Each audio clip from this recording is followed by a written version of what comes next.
कि शरणागति हमारे लिए क्या है। दूसरे के लिए शरणागति क्या है वो जाने, लेकिन हमारे लिए शरणागति क्या है, हमारे लिए वो क्या मायने रखता है। माँ के आंचल की शीतल हवा जब माथे को चूमते हुए निकलती है, तो किसी के लिए भी चाहे वो जो हो, पर हमारे लिए क्या है, सोचने वाली बात ये है। हमारे लिए वो क्या मायने रखती है। मेरे लिए शरणागति संन्यास है। मेरे लिए शरणागति से बड़ा संन्यास कुछ और हो ही नहीं सकता। शरणागति का मेरे लिए भाव है स्वीकार करना। केवल जीत को ही स्वीकार नहीं करना, हार को भी स्वीकार करना। बल्कि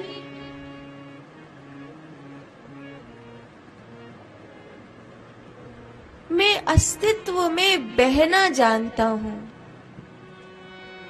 जिस ओर गंगा जा रही है, मैं उसी ओर चल देता हूं। और चल क्या देता हूं, बस मैं अपने होने को वहां पर स्थापित कर देता हूं। मेरे लिए यही संन्यास है। स्वयं को जानना और जानकर उस जाने हुए में विलीन कर देना, मेरे लिए यही संन्यास है। जाने बिनु न होए परितीति, बिनु परितीति होए नहीं प्रीति। जाने के बिना, जानने के बिना प्रीति नहीं होगी, और बिना प्रीति के कभी परितीति नहीं होगी। शरणागति मेरे लिए ये है कि सब खोज समाप्त हो गई। अब कुछ ढूंढने के लिए नहीं है, बल्कि ढूंढने के लिए भगवान भी नहीं है। कुछ नहीं है ढूंढने के लिए। जो ढूंढा जा सकता था वो मेरे भीतर ही मुझे पा गया। भीतर पा गया, वो मुझे सब जगह दिखने लगा। ये शरणागति है। शरणागत होने के लिए कुछ भाव होने जरूरी है। अगर दूसरे को देखकर आप शरणागत हो रहे हैं,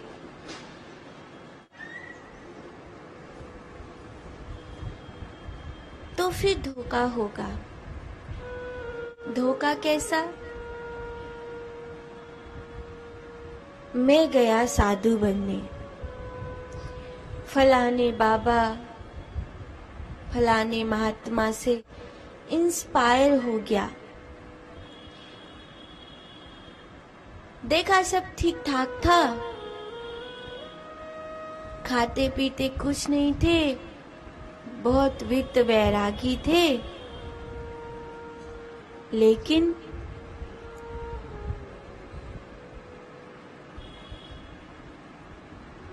उन्हें वस्त्रों का बड़ा वो था, चाव था।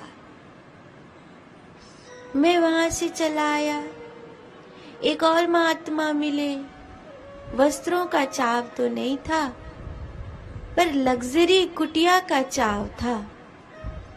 मैं वहां से भी चला आया।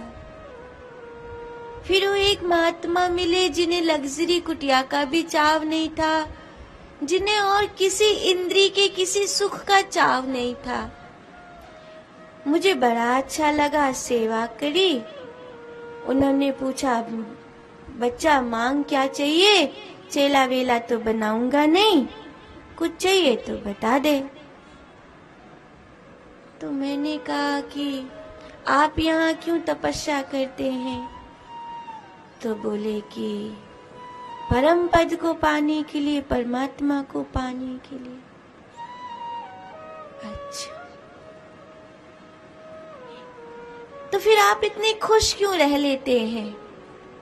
तो उन्होंने कहा क्योंकि मुझे संसार में कुछ नहीं चाहिए ना, इसीलिए। और मैं वहां से चला आया। मैंने विचार किया कि चाह तो चाह है, चाहे संसार की हो चाहे भगवान की हो। अगर मैं किसी को ढूंढ रहा हूं तो जिसको ढूंढा है वो कभी खो भी जाएगा। अगर मैं ढूंढ रहा हूं तो हो सकता है कि किसी समय में मेरे होश में ना रहूं और वो मुझसे दूर चला जाए, फिर ढूंढूंगा। कब तक ढूंढूंगा? कब तक ढूंढूंगा? जिस दिन मैं खुद को भूल जाऊंगा उसी दिन वो मुझसे दूर चला जाएगा। इसका मतलब वो मेरी याददाश्त पर निर्भर करता है। अगर मेरी याददाश्त खो गई तो मेरा भगवान भी खो जाएगा। तो फिर मीरा ने कहा, ऐसे वर को क्या बरूं जो जन्मे मर जाए। ऐसे वर को क्या बरूं जन्मे और मर जाए। वर वरी हो गोपाल को मेरा चूड़ला अमर हो जाए। वर वरी हो गोपाल को मेरा चूड़ला अमर हो जाए। मेरी कल्पनाओं पर अगर मेरा भगवान टिका है तो वो चला जाएगा। और शरणागति कहती है कि या तो वो आए ना आए तो फिर जाए ना। ए वर्षा जरा थम के बरस, मेरे स्वामी को आ जाने दे। और जब वो आ जाए तो इतना बरस कि मेरे स्वामी को मत जाने दे।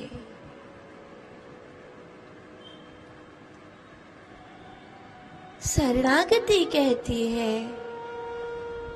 मेरे लिए जो शरणागति है वो बुद्धि में नहीं है, क्योंकि बुद्धि तर्क पर टिकी है। वो एक न एक दिन हार जाएगी, एक दिन न एक दिन थक जाएगी। तर्क को आप बहुत समय तक सही नहीं बिठा सकते। तर्क एक दिन हार जाता है, तर्क एक दिन थक जाता है। और लोग बुद्धि पर ही जीते हैं, इसीलिए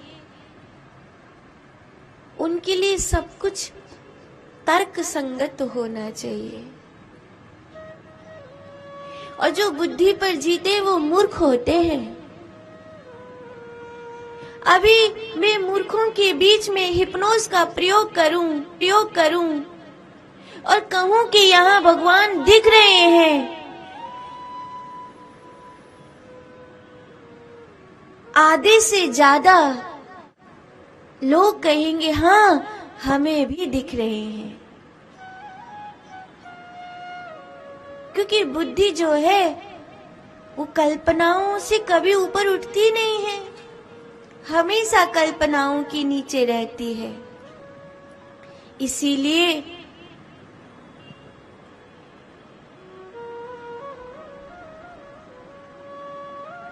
लोग गंगा के घाट पर भी अपनी ही दुनिया में घुसे हैं। ऐसा प्यारा समय, ऐसा प्यारा मौका कब मिलेगा? लेकिन गंगा में पांव लटकाए और मोबाइल चला रहे हैं। ऐसा प्यारा समय कब मिलेगा?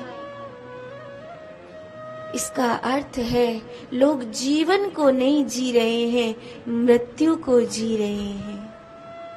मृत्यु को जी रहे हैं, इसीलिए पहाड़ों पर जाकर भी अपने भोगों से ऊपर नहीं उठ पाते। देवों की भूमि में जाकर भी भोगों में ही पड़े रहते हैं। और शरणागति को बाहर से नहीं, भीतर से समझना होगा।